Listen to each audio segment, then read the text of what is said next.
There was a name on the mailbox. Parton. A pretty lady came to the door and you should see what I have around my curves. You should see what I have over the hill. Good morning. My name's Mr. Jack, and we're about to go on a journey. Today's episode will be brought to you by Colored Trees. So if you're feeling tired, listless, run down, worn out, go find some purple trees. You're gonna feel a lot better. Today I'm changing directions. Today's episode is going to be a little different. I have written something that I'm going to have to read this to you today. I don't know that I can tell the story. I like to write. So here's the first of what may be many, or it may be the very last time I do this. I'm going to leave that up to y'all. I want to know. I've always wanted to know. For some reason, I've got to know. For years, my wife has said that I know a lot of trivia, that I know a lot of useless stuff. Well, just compared to the way she was raised, her family didn't place a lot of emphasis on worldly education. So I guess I did know a lot of stuff. Not really. I'm just curious. About 20 years ago, we vacationed in the Great Smoky Mountains. We settled in a condo in Pigeon Forge. If you've ever been there, you know it's a really busy place. People are everywhere. The main drag is heavily congested.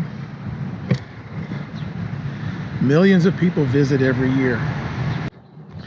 Sherry and I started going there the year we were married, about 1978, and we remember when there was only a 2-lane highway going into Pigeon Forge. Well, now it's been widened. There are a lot more lanes. We remember when a 2-lane highway was the only way in and out. It wasn't that busy then, but 20 years later, at the time of the story that I'm telling you about, the highway had been widened. Lanes had been added to accommodate millions of visitors a year. And as the saying goes, if you build it, they'll come. And come they did. So we had a condo in Pigeon Forge. To get to the main drag, we simply had to walk across the parking lot. We were on about, the 5th or 6th floor, high enough to get a good view of the strip, the carnival that Pigeon Forge has become.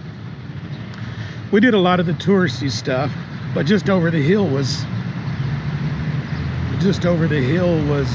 what? Oh, dang it. I had to know.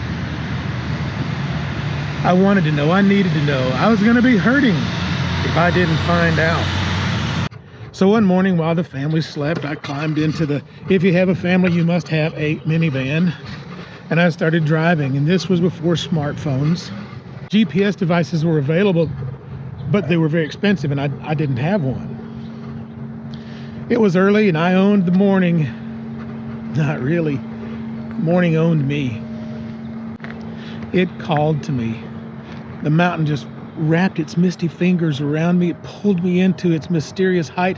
I could see it. I knew it was there. I trusted my instincts, so I just started the minivan and just started driving. I didn't know where I was going. I just knew, though, that I had to go. I've been like this all of my life. As a teenager, I literally ran away from home a few times with nothing but a change of clothes, my Bible, and a few dollars in my backpack. I'd go out to the highway, stick my thumb out, and end up hundreds of miles away. Why? Curiosity. I just need to know what's out there. And that's the way I was this particular morning. I didn't tell Sherry. She would worry. She would worry that I had to leave before she woke up. It was early, and folks living in the flat areas or on top of the mountains already had sunshine. Pigeon Forge is surrounded by mountains. Sunshine hadn't found its way there yet. But the golden rays of sun were just beginning to outline those trees high on the mountain above me. I had to go where the light was. I turned the key in the ignition switch, pulled the transmission lever into drive, pressed the gas pedal, and today's journey had begun. Pulling out of the parking lot, I turned left toward Gatlinburg. Except for a few other curious early birds, I had the road to adventure all to myself, and it was exhilarating. The road from Pigeon Forge to Gatlinburg is a short one. It's only about 5 miles, but you can't drive it fast. It's too hilly, it's too curvy. I've driven it many times, and I was excited to be driving it again, not because I was going to Gatlinburg and the Great Smoky Mountains, which was just on the other side of Gatlinburg. I was excited because I wasn't going there. I was excited because I didn't know where I was going. We've been coming here for years, and during those years I'd been driving past all these little side roads. I'd ignored them, but they had never ignored me. They yelled at me. Every time I had passed them, I could hear them hollering, "Hey, over here, what about me? I'm interesting too. You should see what I have around my curves. You should see what I have over the hill." With the mountain's strong, misty fingers firmly around my heart and the sound of those side roads pounding in my ears, I drove toward them. In times like these, curiosity and faith supersede any fear. Completely. There is no fear. Faith conquers it, and it removes all doubt. These are the times that I know I'm loved. Supernaturally loved. I drove past all those slingshot rides and the putt-putt golf, and the go-karts and the Dixie Stampede, the entrance to Dollywood, and into the unknown. After a few miles, I heard a side road calling me. I answered by turning onto it, and I was not disappointed. That road went up, and it went up around curves, went up over hills, and what did I see? What did the road less traveled reveal? I wish I could tell you, but I can't. I have long ago ceased from trying to describe what's indescribable. How can I tell you what the soul can feel? I can only say that the road kept its promise, and I got to see what was over the hills and around the curves.